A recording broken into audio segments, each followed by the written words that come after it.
গুহার মধ্যে প্রবেশ করবে।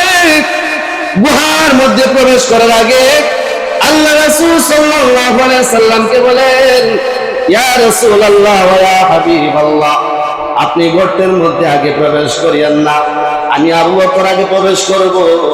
গর্তের মধ্যে আমি গিয়ে প্রবেশ করে পরিষ্কার করব, পরিচ্ছন্নতা করব, আপনার জন্য বিছানা করব, তারপর আপনাকে ডাক দিলে আপনি ভিতরে প্রবেশ করবেন। আবু বকর রাদিয়াল্লাহু আনহু গর্তের মধ্যে প্রবেশ করলেন। ভিতরে যখন ছোট ছোট গর্ত ছিল, সাপ বিচ্ছু এগুলোর মধ্যে থাকে। আবু বকর সিদ্দিক রাদিয়াল্লাহু তাআলা আনহু উনার পাগড়ির কাপড়টা ছিঁড়ে ছিঁড়ে এই গর্তগুলো বন্ধ করলেন। একটা গর্ত বাকি ছিল, ওনার কাছে এতটুকু পরিমাণ কাপড় ছিল না, যেই কাপড়টা দিয়ে উনি ওই গর্তের মুখ বন্ধ করবেন। তিনি একটা কাজ করলেন, ওনার একটা পায়ের রান দিয়ে একটা পাও দিয়ে ওই গর্তের মুখের মধ্যে একটা পাও রাখলেন, আরেকটা পাও আল্লাহ রাসূলের জন্য বিছানা বানিয়ে দিয়েছে। আবু বকর রাদিয়াল্লাহু আনহু ডাক দিয়ে বলেন, ইয়া রাসূলুল্লাহ, আপনার বিছানা রেখে আপনি ভিতরে আসুন। আল্লাহ রাসূল সাল্লাল্লাহু আলাইহি সাল্লাম ভিতরে প্রবেশ করলেন।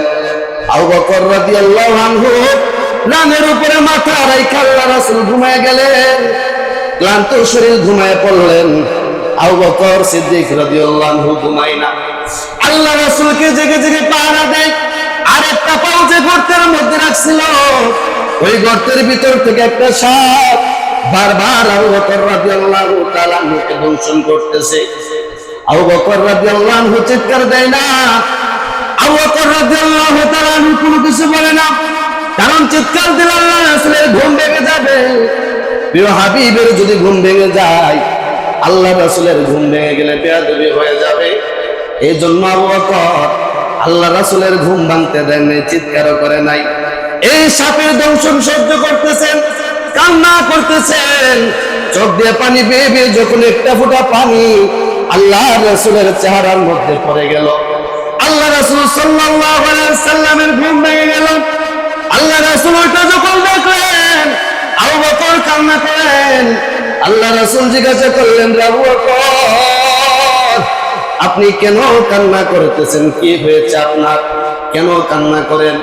আবু বকর রাদিয়াল্লাহু আনহু বলেন, ইয়া রাসূলুল্লাহ, ওই একটা গর্তের কাপড় বন্ধ করার জন্য আমার কাছে কাপড় ছিল না, আমি আমার পা দিয়ে ওই গর্তের মুখটা বন্ধ করেছিলাম।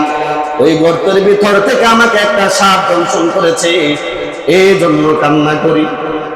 আল্লাহ রাসূল সাল্লাল্লাহু আলাইহি সাল্লাম উনার মুখের লালা যখন আবু বকর রাদিয়াল্লাহু তাআলা ওর পায়ের মধ্যে লাগাই দিলেন, সাথে সাথে সাপের বিষ পানি হয়ে গেছে।